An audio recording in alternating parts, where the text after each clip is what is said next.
All right, I'm back. Episode 54.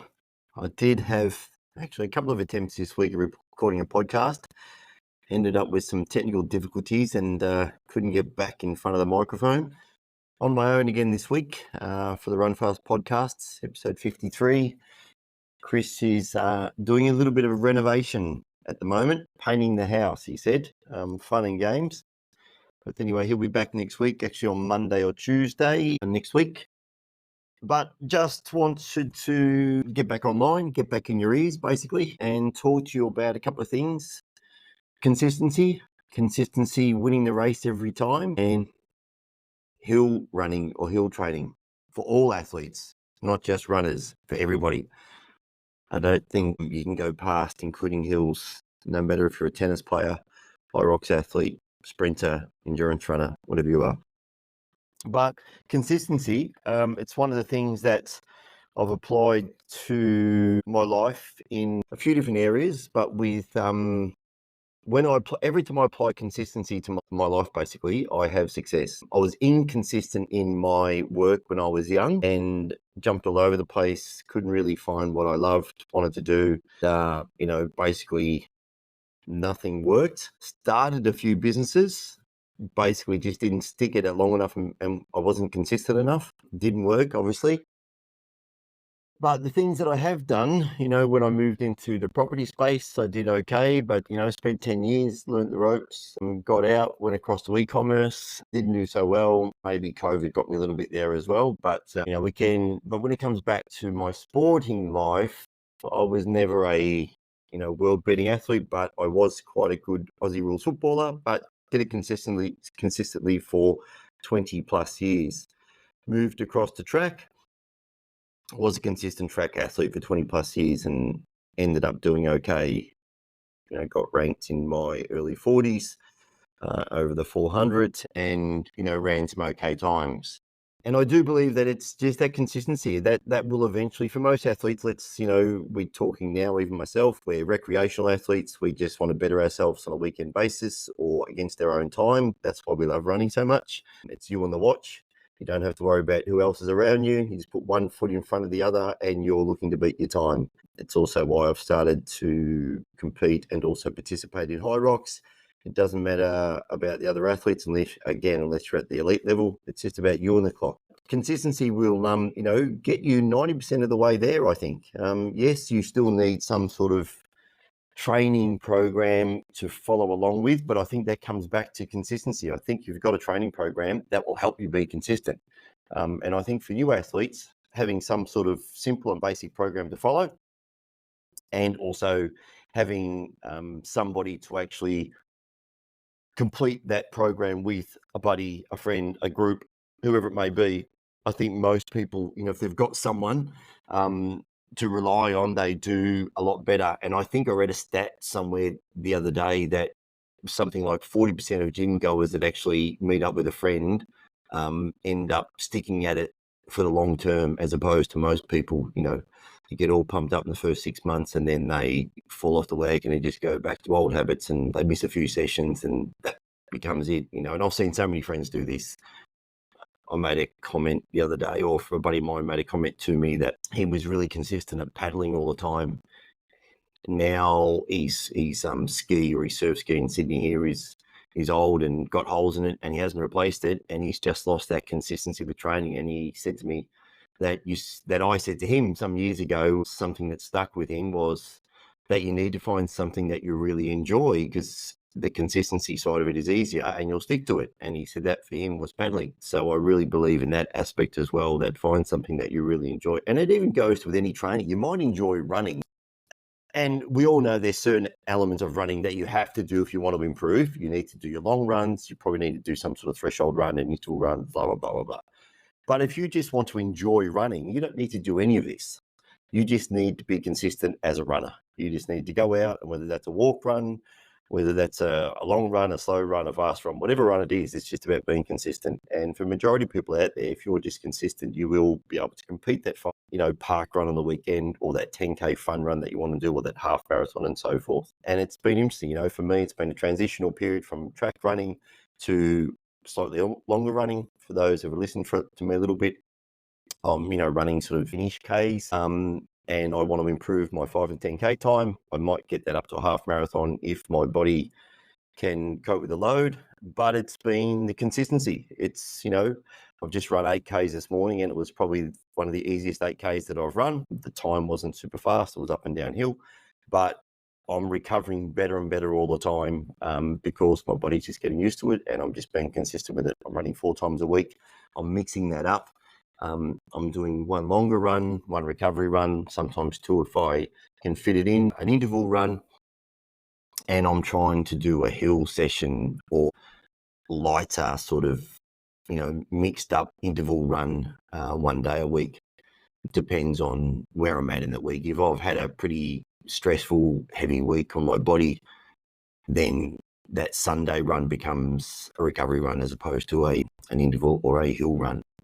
So, yeah, I just, and I was, one of the things I touched on in my failed podcast that didn't upload was my track coach that I had, well, just going back to my own training for many years when I ran on the track. We trained at the same time on the same days, week after week for 20 plus years. I took the same road, twice a week or 3 times a week down to the track at the same time for many, many years. And you just build it into your lifestyle. You just work your life around it. And it's one thing that my previous track coach taught me was that he made everything else fit into his track running. And he said after 1 or 2 years, and he was a professional person, he was a property developer and also had many other businesses. He said that everyone else around him started to fit in with that. His lawyer or his accountant or the builder wouldn't call him up and want to have a meeting on a Monday or Wednesday at any time after 3:30 because they knew he would be on his way home getting prepared to go to the track. You might still take phone calls in the car, as I used to do.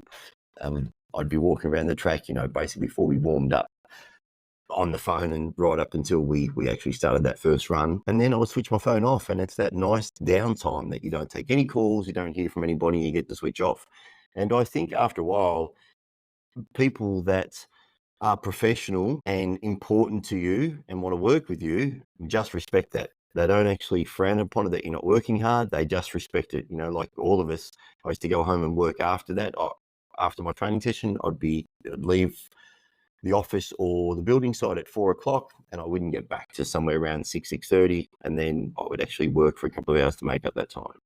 So, yeah, I think it's really important to be consistent. That just segues me into another little path I wanted to talk about was having a track or having a coach. I had a track coach for many, many years. I've been very fortunate to have a couple of amazing coaches. One is a younger athlete, as a very young athlete, 12, 13. He taught me all my technical skills. He was a big one for drills.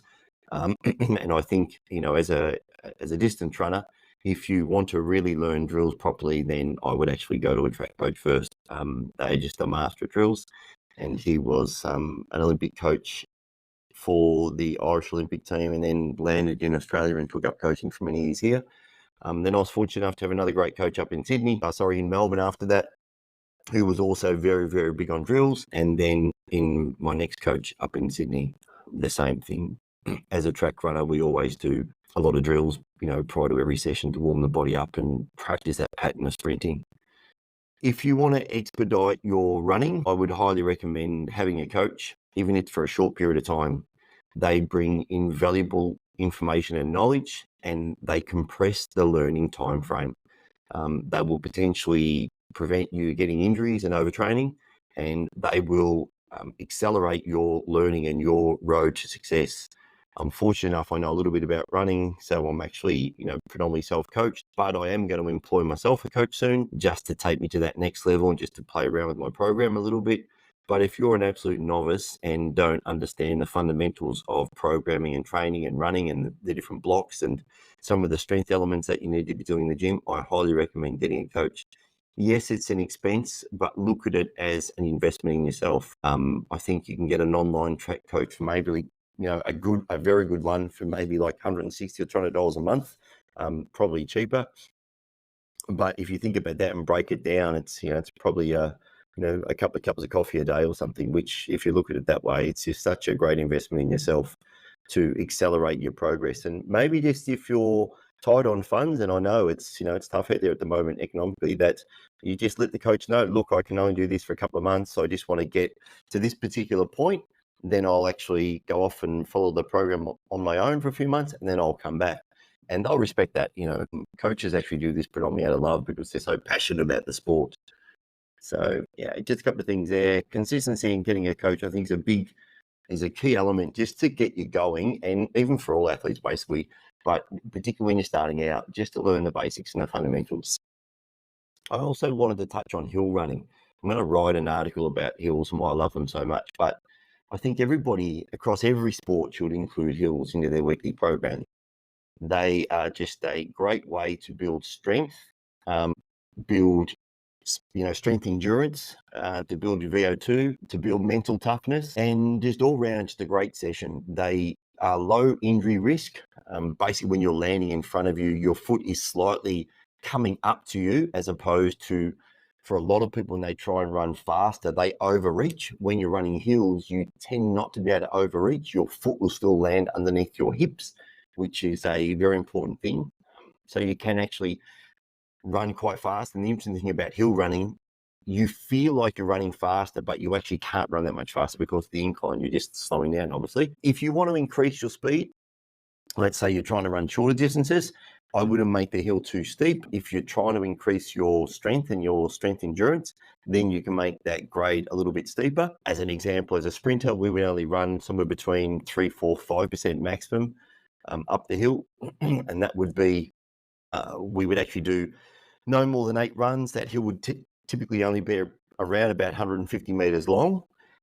And we would be running quite a high percentage, anything from 85 through to 92, 93%. And I will share my program, actually. If you jump on one of my newsletters, I'll share just a little example of the hill program. I'll have some links at the end of the show notes. So, but I think if you're a middle distance runner, you obviously can go out to much longer hills. You can obviously just go for hill runs and include that into your, weekly longer runs. But if you're doing repeat hills, you can actually make those 2 and 3 minute hills. I've got a hill locally at the moment, which is about a 1 minute hill. I walk back. If you've got the cardio and you're not going as hard, you can definitely jog back. I'm trying to actually use those for strength endurance training for a high rocks event. I'm running those at a little bit faster than my K target race pace, and then I'm just doing a walk back recovery. So it's about a 1 to 2 ratio. I think it's about a minute up, and I think I have about a 2 minute walk back down. If I wanted to change that session a little bit, I would basically shorten the rest. I would actually still run the 1 minute up or slow that down a little bit. Let's say it becomes a 1.5 minute run up, and I would then jog back to mix that session up. But at the moment, I'm trying to use it more of a strength session and to get my speed up. And anyone that's done a really solid hill session and you've actually run to the right target times into your sort of level, if you know where your levels are, they're brutal. You can actually really hurt yourself running hills. So I won't go into massive detail because it's difficult. Everyone's at different levels with hills, but yeah, you can definitely just go out. I would just say go out and experiment. And there's those 3 variables you've got. You've got the speed, the length. Well, in hills, you've actually got 4 variables. You've got the speed that you're going to run them at. You've got the length of the hill. You've got the steepness or the grade of the hill, and you've got the recovery. If you just mix those 3 or 4 things up, you can actually devise a very good hill session and just play around with those, 1 day a week and see where you land.